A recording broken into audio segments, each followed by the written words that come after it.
بسم الله الرحمن الرحيم فاستفتهم أهم أشد خلقا أم من خلقنا إنا خلقناهم من طين لازب بل عجبت ويسخرون وإذا ذكروا لا يذكرون وإذا رأوا آية يستسخرون وقالوا إن هذا إلا سحر مبين أإذا متنا وكنا ترابا وعظاما أإنا لمبعوثون أوآباؤنا الأولون قل نعم وأنتم داخرون فإنما هي زجرة واحدة فإذا هم ينظرون وقالوا يا ويلنا هذا يوم الدين هذا يوم الفصل الذي كنتم به تكذبون. حضرات محترم، اللہ مالک نے دنیا کے اندر انسان کو اتنی نشانیاں دکھائی ہیں کہ اگر اس کے اندر تھوڑی سی بھی عقل ہو تو یہ اللہ کی نشانیوں کو پہچان کے اللہ کی ہر بات کو قبول کر لے، لیکن یہ ہمیشہ اللہ کے ان نشانات کو مذاق میں اڑاتا ہے اور اللہ کی وعدوں کو جھوٹا سمجھتا ہے، حتیٰ کہ یہاں تک یہ کہتا ہے کہ کیا مر کے جب مٹی ہو جائیں گے تو دوبارہ اٹھایا جائیں گے؟ کیا ایسا ممکن ہے؟ بلکہ ایک دفعہ تو ایسا ہوا کہ ایک کافر نے نبی کریم صلی اللہ علیہ وسلم کو رستے میں جاتے ہوئے ایک روڑی سے ایک ہڈی اٹھائی جو بہت بسیدہ تھی، اس نے ہاتھ میں پکڑ کے اس طرح مسل کے اس کا چورا بنا کے پھینکتے ہوئے کہا کہ کیا یہ ہڈی دوبارہ پیدا کی جائے گی؟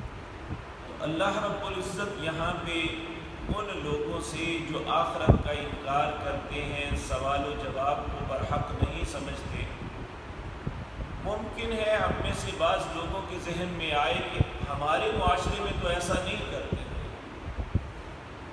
یاد رکھیں، آج بھی بہت سے لوگ جو اپنے آپ کو مسلمان کہلاتے ہیں وہ اللہ کے ان ساری چیزوں کا انکار کرتے ہیں کہ کوئی سوال و جواب نہیں، جو اچھی زندگی گزارتا ہے اس کے لیے جنت ہے، جس کے اوپر سختیاں ہیں یہ اس کے لیے جہنم ہے، کوئی جنت جہنم نہیں، کوئی سوال و جواب نہیں، انسان نے زندگی گزار کے ختم ہو جانا ہے، اس کے بعد کچھ نہیں۔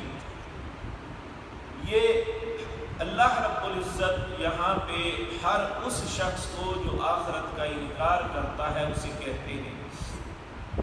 اللہ اپنے نبی کو مخاطب ہو کے کہتے ہیں فاستفتہم، آپ ان سے پوچھئے اہم اشد خلقا ام من خلقنا انا خلقناہم من طین لازب، کیا خلق کے اعتبار سے تم سخت ہو یا وہ چیزیں جو ہم نے بنائی ہیں؟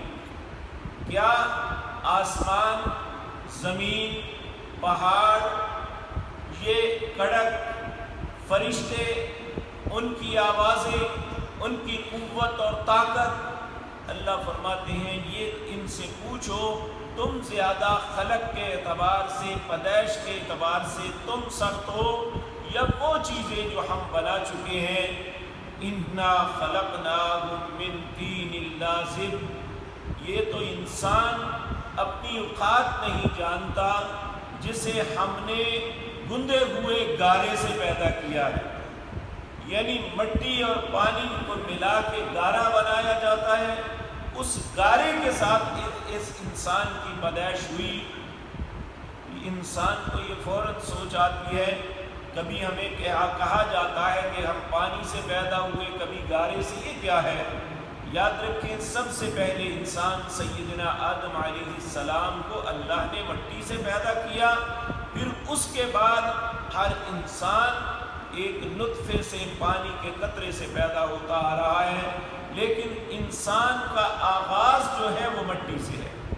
تو اللہ رب العزت فرماتے ہیں یہ کس بات پہ تکبر کر رہا ہے؟ ہم نے اسے ایک گارے سے پیدا کیا ہے، من طین لازب، اسے ایک گارے سے پیدا کیا ہے، بل عجبت ویسخرون، اے میرے نبی آپ تعجب کر رہے ہو کہ یہ مذاق اڑاتے ہیں۔ وَإِذَا ذُكِّرُوا لَا يَذْكُرُونَ، جب انہیں نصیحت کی جاتی ہے تو یہ نصیحت کو نہیں پکڑتے۔ وَإِذَا رَأَوْا آیَةً، جب بھی ہماری کوئی نشانی دکھائی جاتی ہے، يَسْتَسْخِرُونَ، اس کا مذاق اڑاتے ہیں۔ وَقَالُوا إِنْ هَذَا إِلَّا سِحْرٌ مُبِينٌ، کہتے ہیں یہ تو بازی جادو ہے۔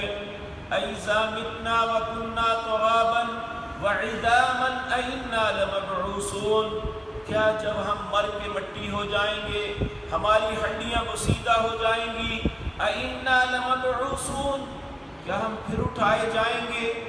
اب آباؤنا الأولون، اللہ کہتے ہیں تم ہی نہیں تمہارے ماں باپ کو بھی اٹھاؤں گا۔ جس طرح کہتے ہیں نا تو نہیں تیرا باپ بھی دیکھے گا یا تیرا باپ بھی یہ کام کرے گا، یہ حقارت کے لیے کسی کو کہنا ہوتا ہے کہ تم اکڑتے ہو، تم نہیں تمہارا باپ بھی یہ کرے گا۔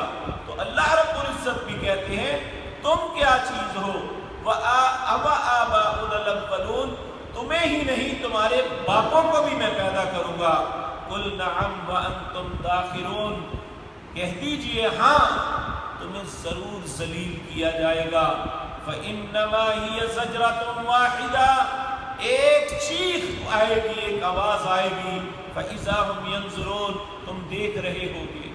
اس وقت کی آواز تو اس کا کیا کہنا، اللہ ہی جانتے ہیں کہ وہ کتنی شدید ہوگی۔ ایک آواز ہم نے آج رات کو بھی سنی ہے، کوئی ہے ایسا انسان جو اس پہ تڑپ کے بیٹھ یا کھڑا نہ ہو گیا ہو، جو اس پہ جس کا دل دہل نہ گیا ہو کہ اتنی شدید آواز تھی کہ ابھی پتہ نہیں کیا ہو جائے گا۔ تو اللہ رب العزت یہ دنیا کے اندر نشانات ہمیں اپنی نشانیاں دکھاتے ہیں، لیکن ہم وقتی دور پہ تھوڑا سا دل ڈرتا ہے، پھر اسی طرح ہماری کیفیت ہو جاتی ہے کہ ہم اللہ سے بے خوف ہو جاتے ہیں، اللہ کے معاملات میں مذاق اڑانے والے بن جاتے ہیں، العیاذ باللہ۔ تو اللہ رب العزت فرماتے ہیں فَإِنَّمَا هِيَ زَجْرَةٌ وَاحِدَةٌ، وہ ایک چیخ یا چنگاڑ ہوگی، فَإِذَا هُمْ يَنظُرُونَ، تم سب دیکھنے والے بن جاؤ گے۔ وَقَالُوا يَا وَيْلَنَا هَذَا يَوْمُ الدِّينِ، اس وقت انسان کہے گا اے کاش، ہائے افسوس، یہ تو فیصلے کا دن آ گیا۔ هَذَا يَوْمُ الدِّينِ هَذَا يَوْمُ الْفَصْلِ الَّذِي كُنْتُمْ بِهِ تُكَذِّبُونَ، کہا جائے گا ہاں ہاں یہی وہ فیصلے کا دن ہے جسے تم ہمیشہ جھٹلایا کرتے ہو۔ لیکن میرے عزیز بھائیو، اس وقت ہمارا حسرت اور افسوس کرنا کسی کام نہیں آئے گا۔ کاش آج ہم اپنے کردار پہ حسرت اور افسوس کرتے ہوئے اپنے رب کی طرف رجوع کر لیں، اپنے کردار پہ روتے ہوئے اللہ سے معافی مانگ لیں، کیونکہ اگر ہم اپنے رویوں کو، اپنے کردار کو دیکھیں تو کوئی بھی ایسی بات نظر نہیں آتی کہ ہم اپنے مالک کے روبرو شرمندگی کے بغیر پیش ہو سکیں۔ اے مالک ہمیں اس وقت کی شرمندگی سے بچا لینا، اس وقت کی حسرت اور افسوس سے بچا لینا۔ اے اللہ اس سے پہلے معافی کی توفیق دے دینا کہ ہم تیرے ان فیصلوں پہ یقین کرنے والے بن جائیں۔ اور یہ حقیقت بات یہ ہے کہ انسان کے اندر فیصلے کا ایک خوف ہی ہوتا ہے کہ میرے خلاف یا میرے حق میں فیصلہ آنا ہے، تو اسی بات پہ انسان بہت سی قباحتوں سے، بہت سی خباثتوں سے بچ جاتا ہے۔ اللہ ہمیں بھی فیصلے کا خوف ڈال دے ہمارے دلوں میں، اور ہم بھی غلط کام کرنے سے بچ جائیں، اور یہ سمجھ لیں کہ ایک دن اللہ کی عدالت میں فیصلے کا دن ہے، اور اس فیصلے میں ہم سب کو شریک ہونا ہے۔ اور یا وہ فیصلہ ہمارے حق میں ہوگا یا ہمارے خلاف ہوگا۔ اللہ برے فیصلے سے ہم سب کو محفوظ رکھے۔ اقول قولی ھذا واستغفر